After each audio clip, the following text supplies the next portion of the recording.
Obavezno, uvek i kad god imam slobodnog vremena odem do Senka Komerca u Muru, apsolutno što možete da vidite ovo što kad me ljudi pitaju gde si kupila jaknu, kupila sam je davno, u second handu, mnoge stvari koje imam koje su autentične, prosto to ne možete naći u gradu, ne patim ja od toga da ne ličim ni nekoga, ali prosto ima nešto što vama stoji, što vam ne stoji, ali ja volim gore, meni gore terapija, prosto malo cunjam, gledam šta ima, šta bi moglo sa čim da se kombinuje.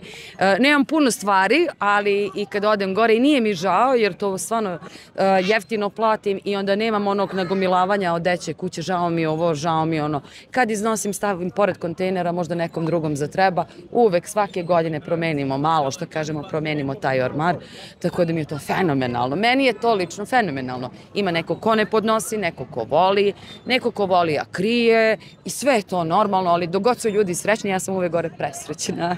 To mi je neka navika ostala. Pa ne, isključivo samo novo. Ne. Zato što, eto, iz islamskih razloga, nešto što je neko pre nas nosio, ne znamo, nije u našem krvnom srodstvu isto, to je bar moje verovanje, ne nosim stvarno. Nekako i deca imaju nekakve probleme, te ekcemi, ono, tako da što se tiče second handa, nikad baš nisam to koristila. Još uvek ne kupujem. Nikad niste probali? Nikad. Zbog čega? Iz više razloga. Ja sam zdravstveni radnik i baš sam protivnik stare garderobe. Ako imam, kupit ću nešto novo, ako nemam, ništa. Mi dolje na Primorju i nemamo takve prodavnice, tako da postoji jedna u Baru, ali to je sve. Baš nema ništa, ovako Novi Pazar je super, ovdje ima.